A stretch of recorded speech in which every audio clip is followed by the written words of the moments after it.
Start. Mr. Vice Chairman, I rise to support the resolution moved by my learned friend for the appointment of a Judicial Reforms Commission.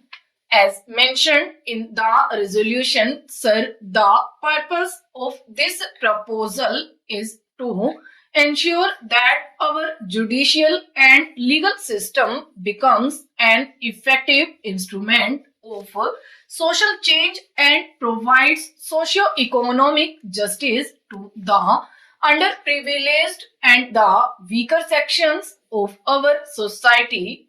Sir, it is a fact and it is also a pity that despite the lapse of 67 years since our independence and despite the appointment of a law commission, we have not yet been able to evolve a legal system, a judicial system suited to our needs, and we are still guided by and large by the British system of law.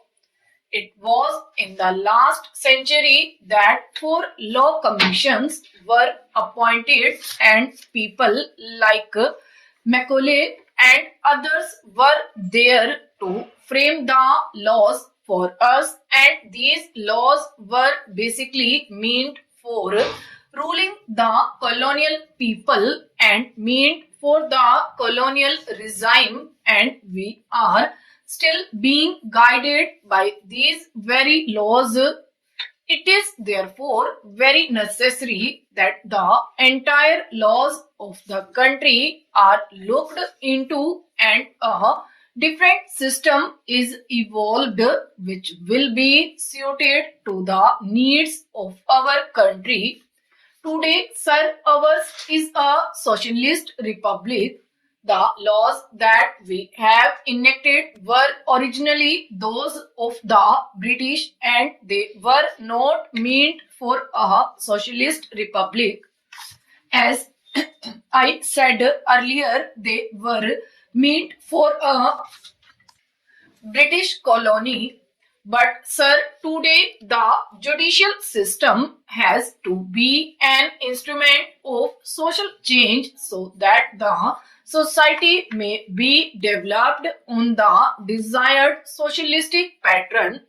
Otherwise, the very spirit of our constitution will be killed, and that is why it is felt necessary that a judicial reforms commission should be appointed to look into this very important matter. Sir, according to me, the judiciary is not merely an interpreter of law.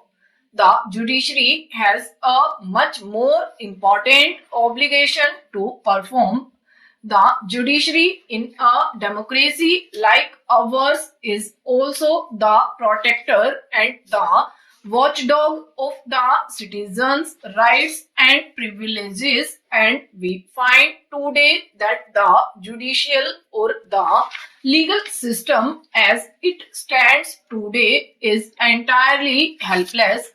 We cannot ensure justice for the common man, and we cannot do anything unless, of course, our people are in a position to understand their rights and privileges.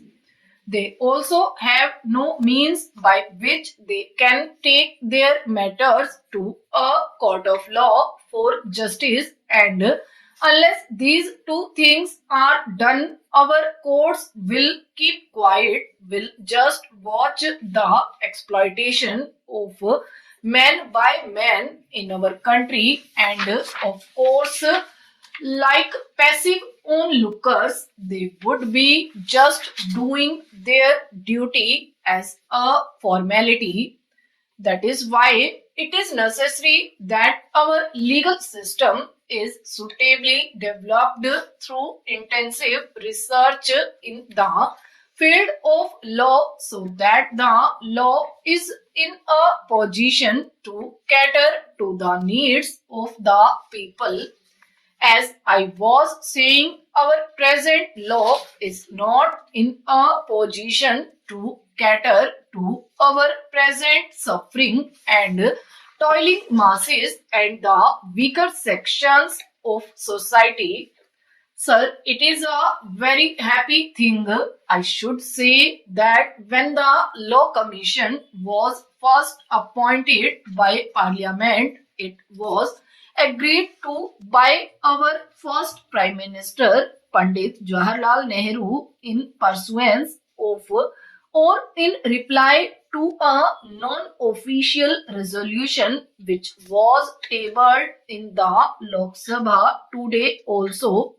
Sir, we are considering a non-official resolution tabled by any learned friend.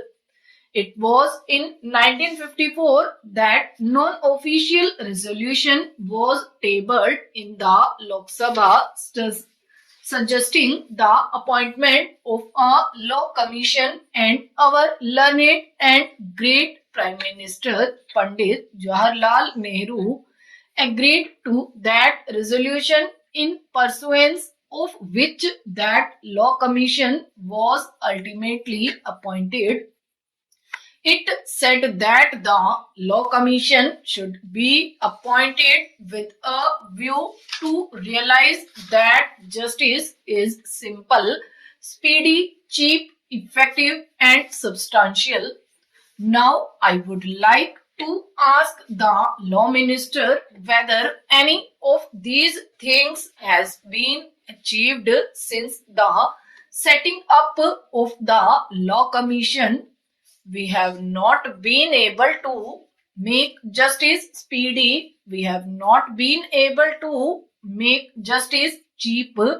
We have not been able to make justice effective, and we have not been able to make justice substantial. We have failed miserably in all these, and that is why today millions and millions of our countrymen who are not able to know at the doors of justice on the temples of justice are not in a position to get social justice and economic justice. I am not talking of potential justice, but socio-economic justice has to be ensured for the people of a welfare state, for the people of a socialist state which is still not there. Therefore, since our legal system is not conducive to the establishment of a socialist pattern of society, the system has to be changed. A thorough research has to be done, and the matter has to be probed into deeply.